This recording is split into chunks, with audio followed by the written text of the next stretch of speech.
if you feel like you've completed something for yourself, then there's a real beauty in like sort of letting that be and allowing space for the next thing, even if you're not sure what that is. I think maybe that's where the guilt or the shame or the hesitancy can come from is the association with failure, when really I think there's a beauty in acknowledging that there's always endings and beginnings, even within things, even within a relationship, even within a project or a focus, where we sort of need that renewal. That's life, isn't it? This is your time. How can we earn twice as much in half the time with joy and ease while serving the highest good? That is our guiding question here at the Free Time Cafe, your home for heart-based business. I'm your host, Jenny Blake. Join me for conversations with authors, friends, and fellow business owners as we explore ways to free your mind, time, and team to do your best work. Now, on to today's show. Welcome back, Free Timers. I am absolutely delighted to be here today with Madeleine Dore. She is a writer and interviewer exploring how we can broaden the definition of a day well spent. You can see she's a woman after my own heart. Thank you to MBS for making the intro. As a labor of love, she spent over 5 years asking creative thinkers how they navigate their days on her popular blog, Extraordinary Routines, and her podcast, Routines Ruts. And we're going to talk about how she decided to close those projects later in this conversation, because they culminated in her first book that came out in January of 2022 called I Didn't Do the Thing Today, Letting Go of Productivity Guilt. Madeleine, welcome to the show. Oh, thank you for having me, Jenny. It's such a delight to be able to speak with you. I joke that I always end up embarrassing my guests to start. And I have to tell you, this is one of those books where if I had a highlighter, it would have been out of ink by the end, and where I wanted to highlight every sentence to the point where maybe there's just 5 sentences unhighlighted. It was so exquisite. Every single word, every sentence, every page. You nailed it. Oh, well, I'm definitely blushing. And as a fellow Yes. highlighter, that is like the highest compliment, because Yeah, I'm definitely someone who underlines and, dog ears books. And so that's just such a treat to hear that I was able to sort of offer something to you that you could underline and highlight. It's such a love letter to everybody. I mean, it's a love letter to humanity, but especially to creatives, and especially to those who struggle sometimes with not working in a machine-like way. The title itself, I Didn't Do the Thing Today, it's just what so many of us hold over our heads. And I want to start by reading a little excerpt that I absolutely love. You say, "We've mistaken doing things, being productive, as the measure of a day well spent, when really that's just one of many byproducts of living well." What was in your heart to write this book? Like, I know you had done your projects about routines and interviewing others, but why did you feel this is really what I need to say? I think it very much came from that place of getting to the end of the day myself and lamenting with a sigh, like, oh, I didn't do the thing today. And then again and again, sort of seeing that kind of measure, that standard or expectation was actually turning out to be quite limiting or harmful or narrowing for how I actually viewed the day, because maybe I didn't do the thing, or I didn't get through my to-do list perfectly, or I didn't make as much of a progress as I assumed I would. But there are things in the day that I can still count. And I just thought it was such a pity, really, to get to the end of the day and not value those things, not value the things like connection or meeting a new person or having an epiphany or rethinking something, or even kind of seeing that maybe the to-do list is something that we can do away with because we've shifted our priorities. So I just really saw this space through the conversations that I was having with people as well, and just sort of, I was seeking out, I suppose, advice from people that I thought had it all together, and seeing that they also lamented that they didn't do the thing today, or they didn't feel like they were doing enough. So I thought, okay, so this quest for perfect productivity isn't actually making us feel any better. Maybe we need to really change the question here. And so the book was kind of, I suppose, bring together those observations in myself and others, and just trying to find, I suppose, better questions to explore and better measures for how we view the day. It's so true that if we measure the day based on ticks on a to-do list, It's so narrow. And on a Mm. meta level, I have to tell you, I was immersed in reading your book. I was absolutely loving it, as I mentioned. It's one of these where Kindle's going to tell me, sorry, we can't export all your highlights. It's too many. But your book actually in the moment gave me permission to say, yes, I'm immersed in this book. No, I don't want to do anything else today. I'm going to drop the guilt because sometimes I'll be in that mode. And then the subtitle, letting go of productivity guilt, it's like we'll make certain choices to measure that day a different way based on rest or quality time with a loved one or even just nothing. It's like removing even the pressure that it be quality time. I see it even as I'm asking the question. And so while I was reading, I had the experience of almost relaxing my body, like that guilt of that I should have been at the computer instead of reading your book and continuing as another guest that I just recently had on. He calls it getting whisked to the end of a book because you love it so much. I just wanted to highlight that productivity guilt is so intense. And it's become such a downward spiral that you feel that thing of like, oh, I didn't do that thing when I thought that I should do the thing. And so then you sort of spiral in feeling so guilty that you don't do anything. So it kind of, you get deeper and deeper. I guess it's about sort of identifying that and getting curious about it and trying to sort of extract yourself from the spiral. You mentioned a quote that I've heard before too, and also tagged because I love it so much from Federico Fellini. He says, you have to live spherically in many directions. Never lose your childish enthusiasm, and things will come your way. So, after all the interviews you did, after coalescing them into this book, which I'm sure itself required a lot more of you in the process of writing it, how do you now come to think about this invitation to live spherically? How does that show up for you now? Well, it's so interesting you bring that up because this year I've had this intention very much inspired by that very quote. So each year I pick a word for the year, which is, I think, a really nice way to kind of hold an intention rather than have this big list of resolutions or expectations for the year. And my word for 2023 is vitality. I was sort of researching that word. I like to look up synonyms and I like to look at quotes related to it. And this one from Federico Fellini popped up somehow sort of adjacently. And I thought, oh, that's really encompassing what I want this year of vitality to be spherical. Like if you think of things that have vitality, they're like bouncy balls. And so there's like this spherical, joyful element to it.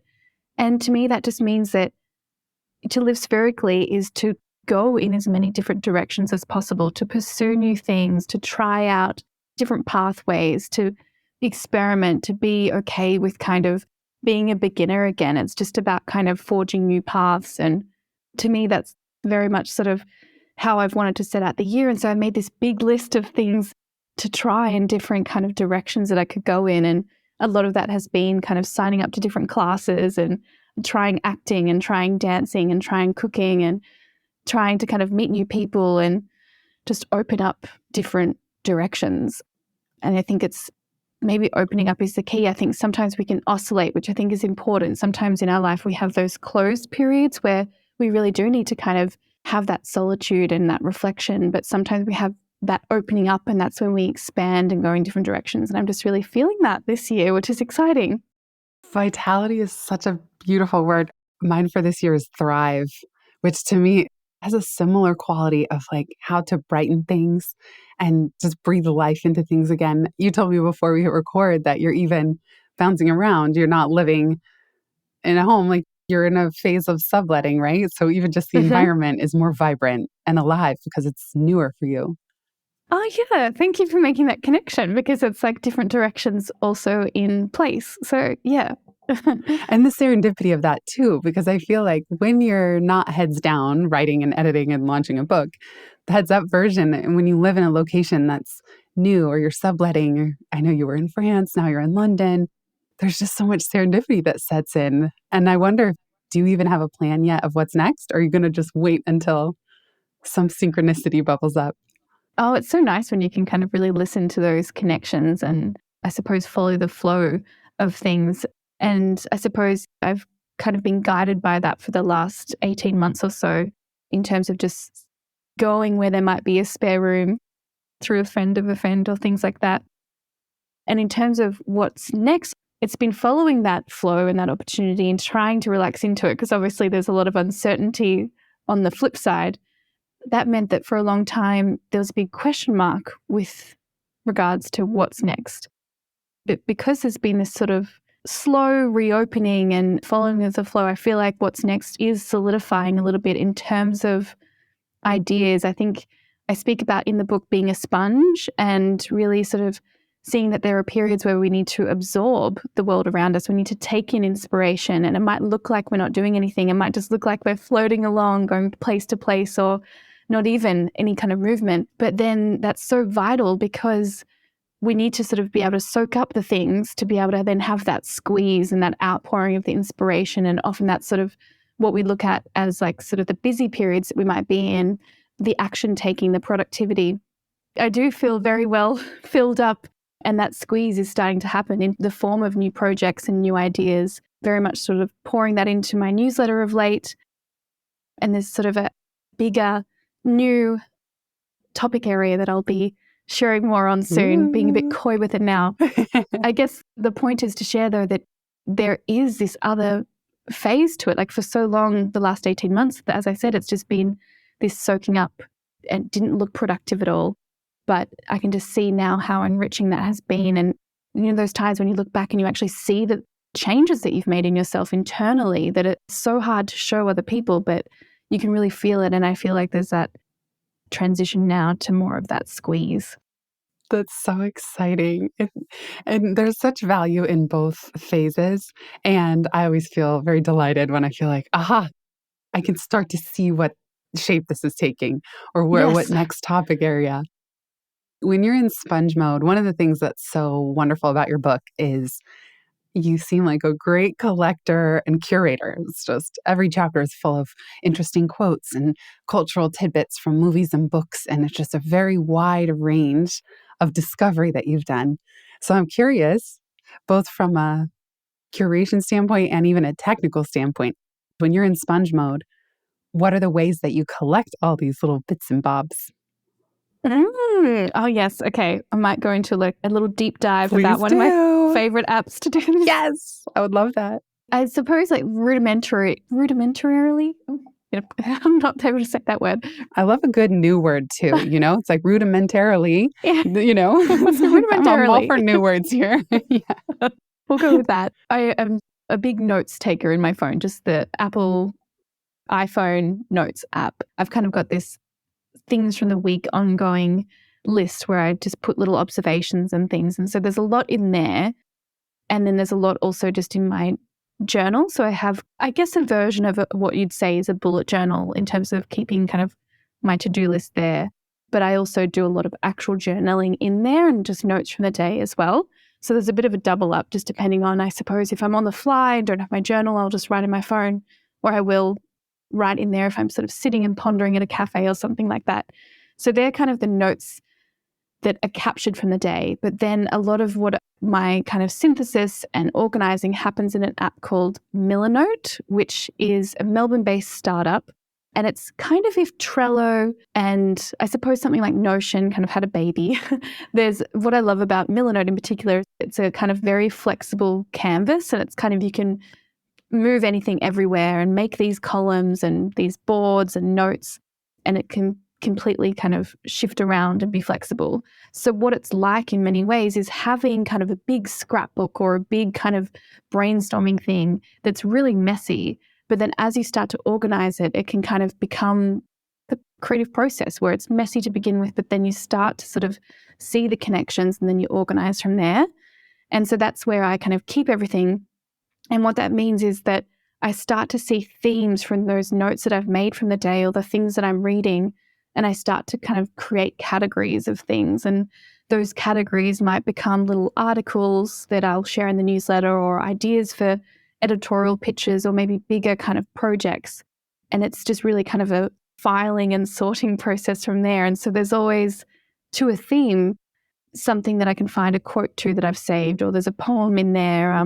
There's a whole board that's dedicated to poems that I love and just starting to kind of find the themes within that. So the book writing process very much happened in Milanote to begin with. So I had all the chapters, and then I started to kind of go back through my archive of interviews and file away things in those chapters. And then when it was ready to write that chapter, I could just export it and it would already have kind of all the different clippings and notes and quotes and things that I needed. And so there was no sort of fear of the blank page because all of my research was there ready, and it was just kind of doing that beautiful process of puzzle piece solving. Yeah.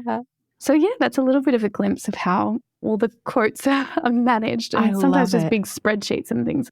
I love a quote. What can I say? Oh my gosh, I know. Well, I could tell reading your book that it's like creating a delicious stew and you have all these different types of ingredients. I had a very similar process with Free Time, my latest book, because this kind of software just didn't exist 5 years ago in this Uh-huh. way. But now I did something really similar where I'm collecting all these little tidbits and then I categorize them. And just like you, once I had the big book parts and then the chapters, you can kind of drag and drop things and it starts to come together. And by the way, for listeners, her book chapters are so good. For I didn't do the thing today. It's like the myth of balance, the standstill of indecision, the deflation of comparison, the trap of busyness. So I could just picture you, Madeleine, like dropping your little ingredients into each chapter column. Yeah, it's exactly what it was like. We'll be right back just after this.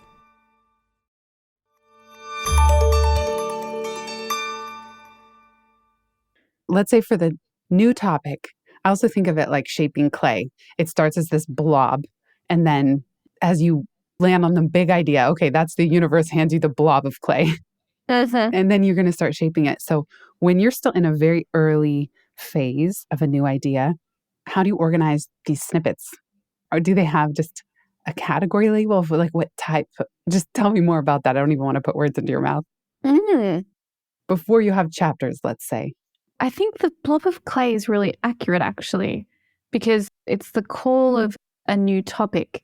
That takes a while to find, I think, because for so long my focus was on other people's routines, the creative process, sort of rethinking this relationship that we have to productivity. It was almost a decade of focus on that. Even the way that my freelance writing worked was all sort of tethered to being an expert in air quotations, because I very much see myself more as a guinea pig rather than an expert on that one topic. And so to kind of end that and move to the next thing, there's a lot of fear about, oh, well, then how am I going to sort of even make a living if my living's attached to that one particular subject area? And so it's sort of finding a way to jump across to something new, like what's the segue going to be? And so for a long time, I was still holding on to the old thing and almost in a way trying to find the new thing in the old thing. And that's kind of what happened, because what I've focused on for so long was our relationship to our working lives. And now, even in the book itself, it ends on this idea of connection and kindness and enjoyment. Actually, there it was. It just took me a long time to sort of see that the next thing is there. It's a continuation. And it's very much looking at those themes of connection and curiosity and how do we enjoy our lives with other people. I guess for a while it was pulling out little bits and they didn't sit anywhere. And then seeing that lump of clay, I guess, is like, okay, this is about connection now. Then I could kind of pull everything back in. And so, again, it still just happens on Millernote, the app that I mentioned. I was able to kind of bring everything back from different places, centralize it as this one big lump of clay. And now I'm starting to kind of do that thing where I'm pulling it apart and seeing different themes and different ideas and seeing what does this look like if it's a podcast and kind of mapping that out? What does this look like if it's a book and mapping that out? What does this look like as a newsletter? What does this look like as a freelance thing? Like kind of just mapping it all out and I guess project planning, really. And you can stay in that phase for so long. I personally can. I can plan till the end of my days. And so it's really about snapping out of that planning mode as well and actually starting to do, which would look like starting to interview people about this particular subject. It can feel risky also in terms of launching all these formats. If you're like, well, is this really the big idea? Is this it? It might feel like it. And there's a little bit of uncertainty there. I've also always found it remarkable how there can be a time, my friend Penny and I call it a goo state, where you truly feel like you cannot see what's next. And yet, in hindsight, it's like the seeds were there. They were already there. Yes. They're right under your feet. It's so wild. You're like, why couldn't I see this before? It is so funny. I love the goo. That is exactly what it was. And you're right. It was there all along. And now I'm in this stage of just kind of waiting, getting all the ducks in the row. And then I think you exit that and you think, oh, why didn't I get that going quicker? But I think all of it just requires patience, doesn't it? The guru, the planning, the launching. Yeah, absolutely. Let's talk about endings for a moment because these can also be ambiguous in a different way. So I want to read a little excerpt from your book. You say, I submitted my manuscript and I knew in that moment it was also a conclusion for Extraordinary Routines, the labor of love that held my attention for over half a decade. It felt like a natural and neat ending. I'm just going to ... And yet I hesitated to properly acknowledge the end. To the keen observer, it was obvious. I hadn't sent a newsletter in months. I hadn't planned a new season of the podcast. I hadn't conducted a new interview for years. The writing was on the wall, but I didn't want to read it aloud. Yet, in letting things languish, I felt I hadn't marked the end the way I think a labor of love deserves. I could relate to that so much. Go where you want with it, and then I'll ask a follow-up question. But can you tell me about that insight that, oh, wow, in hindsight, I have been letting this languish, but sometimes these endings are really hard to face because there's a lot of maybe guilt in even closing a project. There is, isn't there? And I think it ties into this idea, this obsession really that we have with success in our society. And so I think it can be this pressure to keep going with things. And it's not even just projects. Staying in a job is seen as admirable, or maintaining a marriage and all of these things. And obviously commitment is important, but it's this idea of maintaining something at all costs that sort of comes from a fear of associating anything that's ending as it being a failure. But just because something ended doesn't necessarily mean that it has to be a failure, be it a marriage or be it a project or be it a career shift.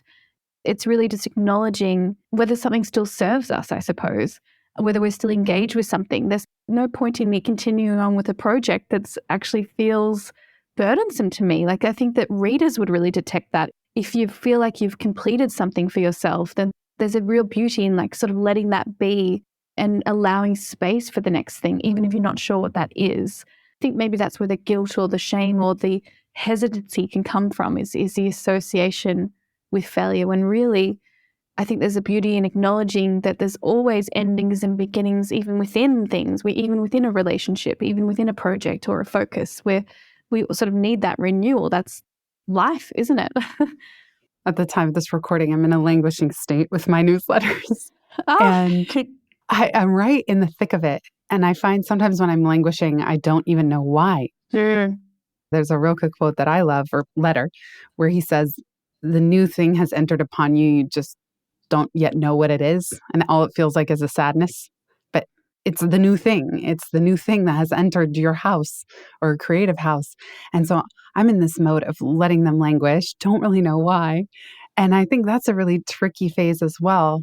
I love that you connected it to success, because I have this little productivity or creativity gremlin that says, we have all this momentum. Don't let up now.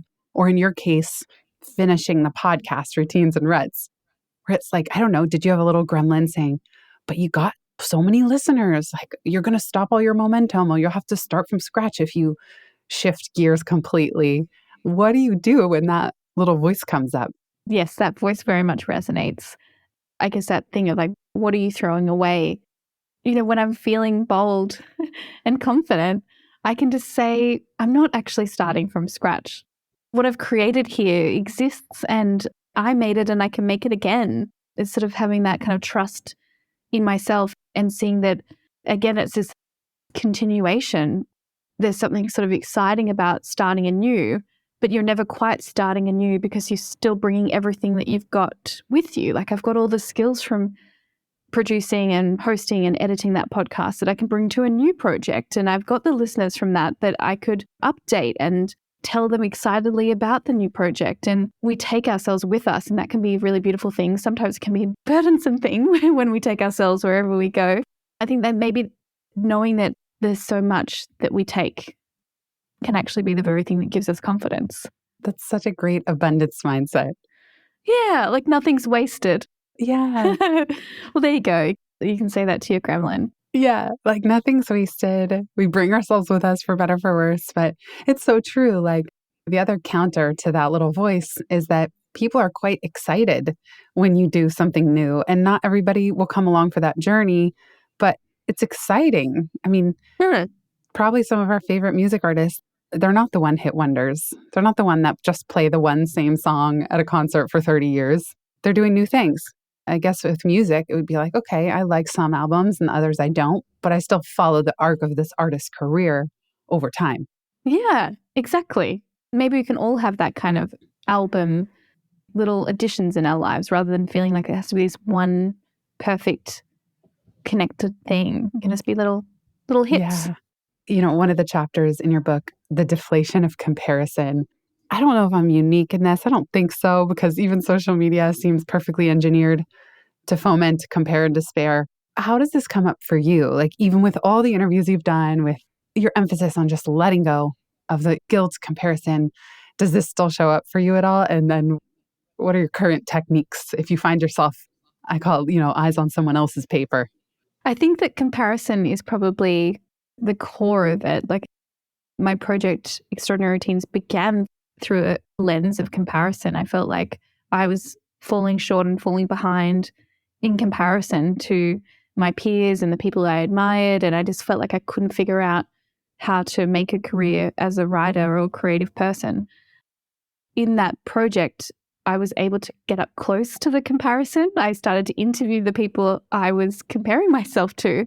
And that was one method of kind of, I suppose, easing the comparison, because behind the scenes, I was able to see their stumbles and the things that they felt like they sort of didn't have a handle on either. And it was very humanizing to kind of see the shared imperfections. And so that was one way to ease it. But it very much remains, and it can be the thing that knocks me from my own focus. So I can sort of fall into a comparison spiral, even over something like, oh, someone's written an article that I had an idea for, and why didn't I write that sooner? And they've done such a better job of it, and now I can't do it. And so that limiting kind of lens, and then it can be really stifling, and I don't keep moving with whatever my project or idea was.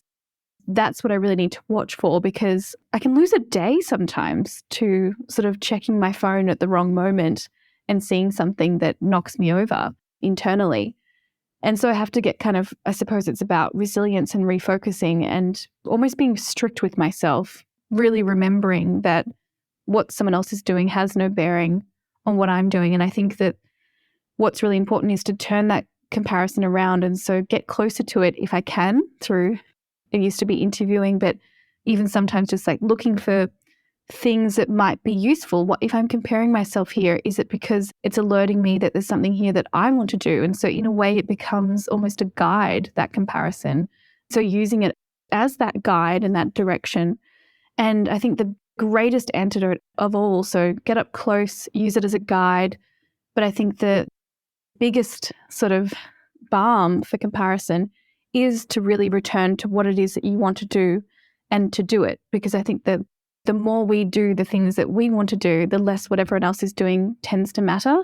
So I just really have to sort of get myself back on into my own lane and looking at my own page, as you would say.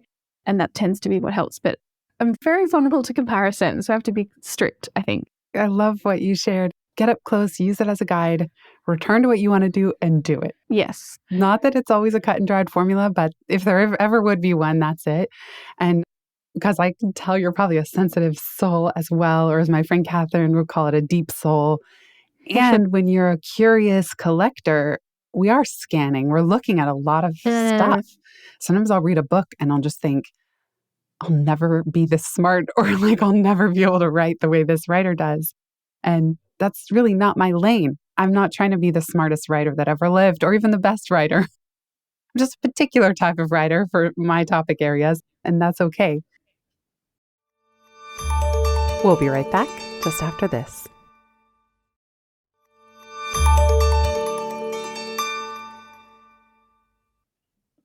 I wonder, how do you relate to this when it comes to the economics of creativity and running your own, I'm guessing, delightfully tiny business? I mean, maybe you have like full-time employees and whatnot, but I would love to hear, how do you stay on track, connected, and in integrity, let's say, with your creativity and your vision and this next big, beautiful blob of clay, while juggling the money-making side of it?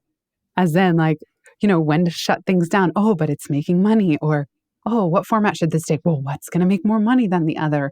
And it's like the economics of it all comes into play as well. And it can be almost a siren song, like come over this way, but it might not be aligned. So how do you think about the money aspects of all this? Oh, money's a funny one.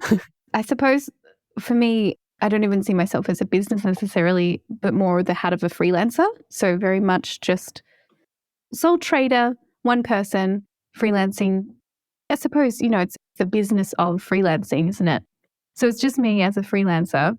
And in many ways, there can be sort of the missing of potential colleagues or that collaboration, but there's also the empowering side of it, of just sort of being a sole trader or the solo business owner, is complete kind of flexibility, I suppose, and complete responsibility for myself only. And so what that has meant is that I've been able to make the decision sort of many years ago to favor having more time over more money. And so decisions are made over what kind of time that gives me rather than needing to necessarily acquire a lot of the decisions are never about how much money will this make me, but rather how much time or freedom will this enable. So being a freelance writer means that I can write from anywhere. And so that gives me the freedom and flexibility that I'm craving. And that took a while to build up to that, like working as a staff writer and then sort of slowly going freelance and working kind of with various different projects in mind. What that also means is that I have set up my life in such a way that I can live on much less. So I have never sort of possessed things. So I've never had to sort of acquire a fridge or a couch, or I don't have a mortgage. And that's a very conscious decision to be able to have that flexibility and to earn less and for that money to go to stretch further time-wise rather than necessarily kind of buying things. And I've been contemplating it a lot lately because there is a luxury in that I want to acknowledge in terms of sometimes you don't have the time to not have things. I commute everywhere. I take sort of trains that take a very long time and I don't have a car, and you need an excess of time to be able to live on less, if that makes sense. That's a very long-winded way of answering your question, but I am in this position now where I can say yes or no to projects depending on whether I want to do them, because I know that what I have can stretch. And so I keep a very detailed spreadsheet of my expenses and my income. And so I know when it's time to, okay, I need to start pitching more to be that freelance editorial or coming up with ideas for in-house content writing. Or sometimes over the last few years has been, okay, I actually need to get a full-time job for the next 6 months to kind of top up my bank account again. And so I'm very aware of where I'm at financially and how long I've got, because it's back to that idea of time again. And then things like book deals have been incredible in terms of allowing for that more time. I was able to get not only an Australian book deal, but a US book deal because I separated the rights. So that's been something, again, that's been able to support this more frugal but free approach to living. I love it. Thank you for sharing your philosophy on that. And I relate to that so much because I generally do the same thing. I'm choosing free time and quality of life, even if something would generate a lot of money. I would rather earn less than at this point. And you're right, it is such a privilege. But basically, earn less. I never assume I'll earn less. I try to keep an open mind that, I could earn even more. I'm so aligned. But in the short term, it might look like earning less or saying no to something that could generate money. But if it's not truly in my spirit, in my soul to do, I'm trying to say no. Because one of the big messages of your book, it's like life is so rich and there's so much we can appreciate. And we can be so rich in time, in freedom, in creativity, in relationships and connection. Like you said, that to overly obsess about money or even to sacrifice some of those other things just for money, it's a real exercise not to do that. At least for me, when I was kind of trained and raised that way. Yeah. And I think it still gets scary. Like sometimes I think, Yes. am I doing the wrong thing by Me not too. having a mortgage? And then later in life, we don't know how it'll all work out. And I know that I've got some friends who are really good at investing. And I think, they're investing a lot now so that they can have this kind of lifestyle when they retire. And I think, am I doing it the wrong way around? But I just think you've kind of got to go with, maybe this won't be forever where I don't have things and I can live very lightly.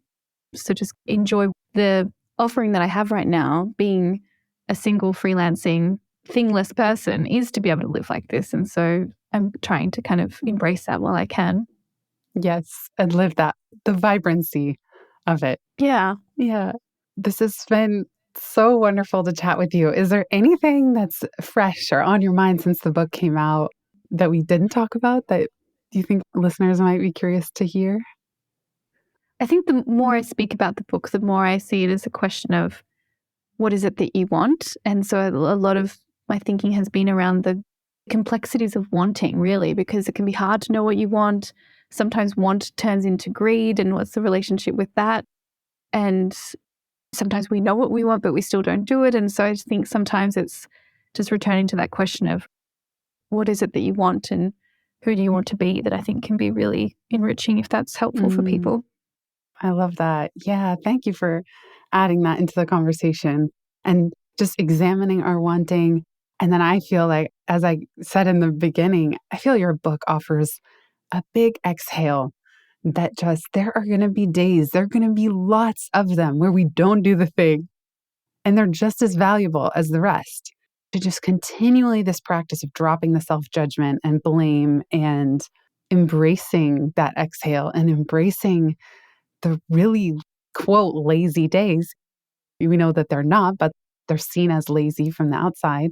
And yet those are the days where things are incubating. Not that anything has to incubate, you know?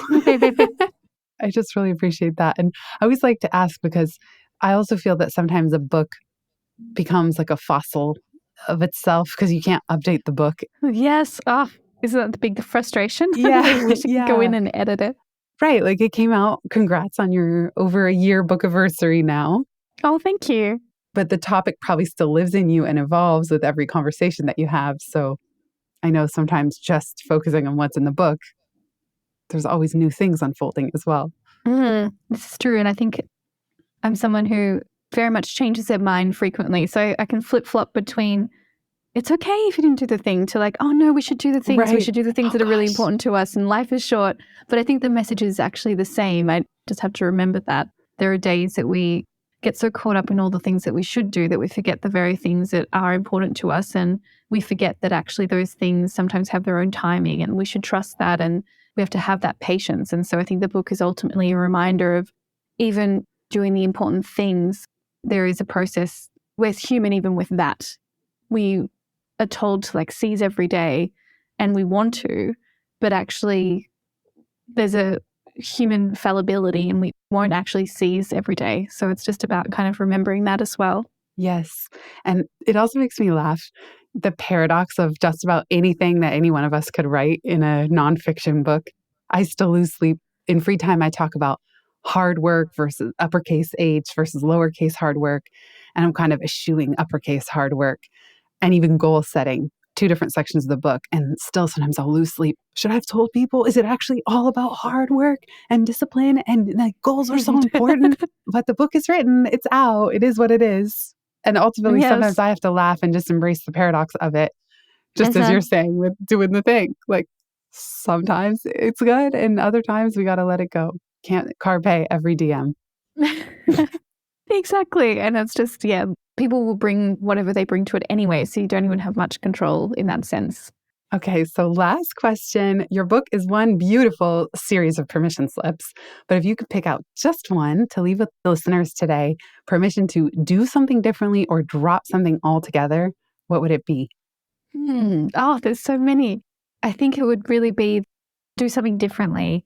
Instead of measuring the day by how productive you were and how much you ticked off a to-do list, really experimenting with those different measures that we spoke about. So can you be more creative with how you judge the day? Can you make it more expansive? Can you be more curious about things? And can you sort of see that sometimes it's the internal accomplishments that can be the most important? Sometimes it is that moment of connection that's the most important, or that moment of idleness, and just doing the day differently in the sense of not trying to optimize it, but to occupy it and to really embrace it for whatever it was. Beautiful. Thank you so much, Madeleine. Listeners, Thank you must get your copy of I Didn't Do the Thing Today. If you love free time, if you even remotely like free time, you will love Madeleine's book. It's so beautiful. And Madeleine, Where else should we send people to keep in touch? I know you mentioned your newsletter. What's the best place? Yes, so that's on Substack, which I'm finding is such a beautiful community for writers, and it's wonderful. So I've got madeleindore.substack.com. The newsletter is on things, and I share those little daily kind of glimpses that I was talking about, and I'll share the update for the new projects to come. But this in and of itself has essays and musings and curated links and poems and quotes and all those things. And that's how this whole thing started, because MBS forwarded your newsletter and said, yes, is this on your radar? And I go, who is this woman? Oh my goodness. So thank you so much, Madeleine, for all that you're doing, for your delightful way of being in the world, and for sharing all that you did today. I appreciate it so much.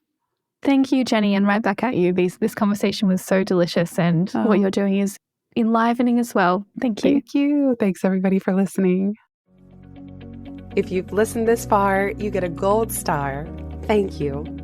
Word of mouth is the most joyful way we can grow this show, and it helps us land interviews with the luminaries and insightful guests that you would most love to hear from. Please send this episode to a friend who might find it helpful. And for show notes and related links from this episode, visit itsfreetime.com. While you're there, make sure you're subscribed to the Time Well Spent newsletter. You'll get instant access to my tech toolkit, a continually updated list of all the software I use, along with the total monthly spend to run my business, where no one works full-time, even me. Visit itsfreetime.com/join. Remember, you are running the show. It's time for radical reimagining, and everything is up for grabs. Let it be easy, let it be fun, and build with love.